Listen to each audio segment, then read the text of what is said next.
How did you find out that you were on the plane? Well, so basically how the Lions work. So obviously the Six Nations prior to the Lions tour, the Lions go around each of the countries and they get all the players fitted for the kit and suits and the shoes, everything.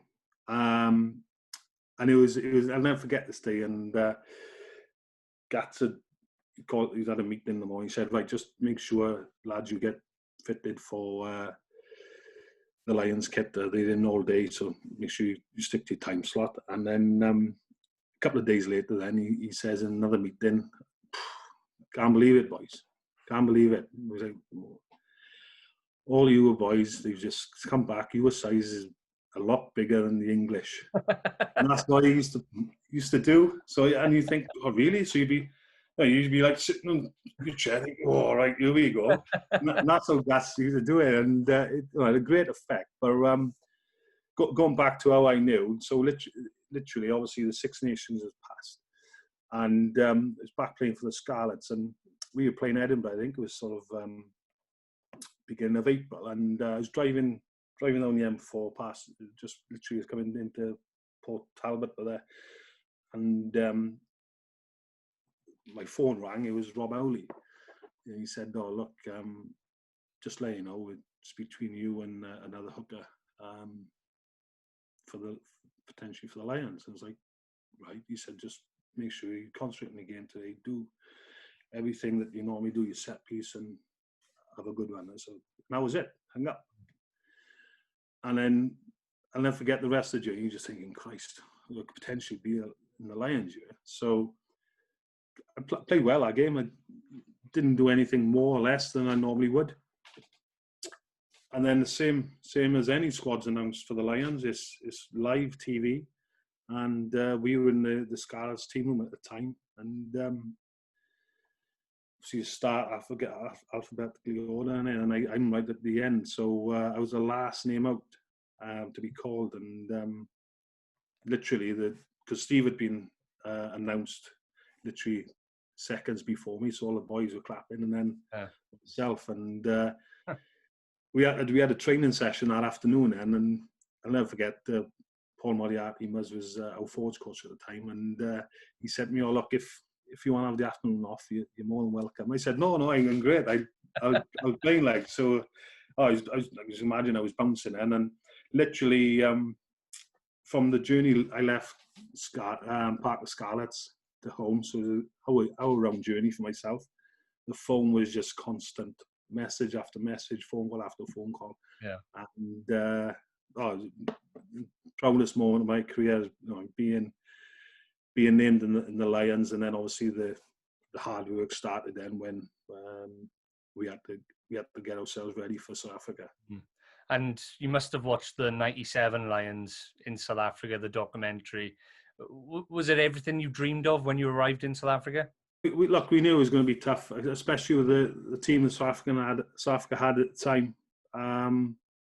The likes of Bakkies, Victor Matfield, Umpina, De Villiers, Bana, just world-class rugby players, and they don't take any messing whatsoever. And we knew going into the tour, we're having feedback that literally the midweek games, that's all you're going to try and do is beat you up, get you ready for that first test, and that's what the South Africa wanted to do.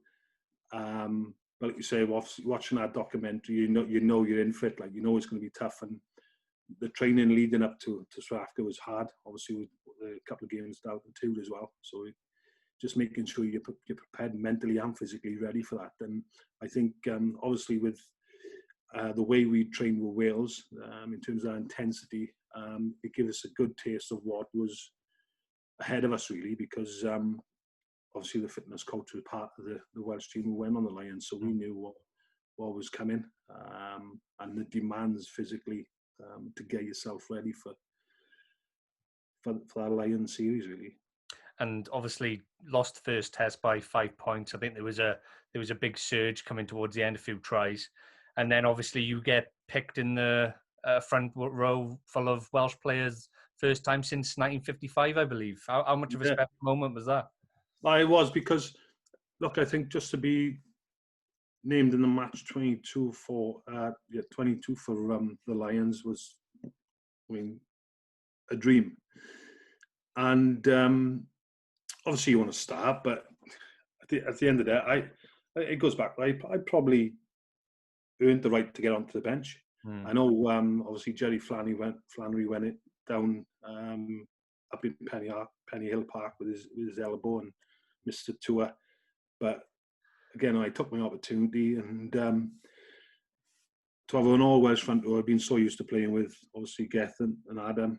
And it was a nice moment, and just unfortunately only lasted one game because they both ended up in hospital after that second test. And I know, I was roomed with Phil Vickery after that first test, and he was gutted. He was like, I'm done. I'm not playing again. And I think he had a couple of friends out there, which literally he's coming back to the room late the night and been on a few beers, and I think he'd really been frustrated with what happened, and I think everyone was pointing at him for the loss. And it was tough because you are in the spotlight, a big game like that. And in fairness, let's be honest, we had a tough and torrid time by the beast. But the third test, then he starts with myself, and I'll never forget the conversation I had with him. He said, I wish I had you in the first test. Really? And for someone like that, to say that in terms of his experience and the type of player he is, for me, he speaks volumes to me of how much I was appreciated. And and obviously the third test, then I think he done more and held his own. I think it was something like 3 or 4 penalties to us in the first half. So he changed it around, in fairness to him, and he had to, because, and he had the opportunity to do it, because if Adam was still fit for the third test, then Adam would probably play. But I think things happen for a reason, and in fairness, he put those wrongs right in the last test, and he enjoyed it. Then he's come back home from that tour happier than he would have been if he didn't play that last test. Yeah, I remember watching the documentary of the 2009 Lions, and when he was coming off the pitch, he was shouting, "Beast, beast, effing beast," like that. But Well, like Vickery's quite old school player, isn't he? He's been around a long time. He's sort of come to the end of his career. That 2009 tour, and there's a clip on the 2009 series documentary where we're in the change room just before the game, and he's headbutting Andrew Sheridan, and then he grabs me again, and I'm like, why does it start to it? Just react. But he was up for that game. There's no doubt about it that he's going to have a positive impact, because, like you say, he was so frustrated what happened in that first test. Obviously, he misses out on the second test, but then he's got that opportunity to, like you say, put the wrongs right. And in fairness, he was more than up for that challenge, I think. And that second test was a bit of a bruiser, wasn't it? It was. I think was something like 8 or 9 players had to go to hospital for treatment, and it was like whoever was fit the following week really was in, and there was so many changes. I was on the bench.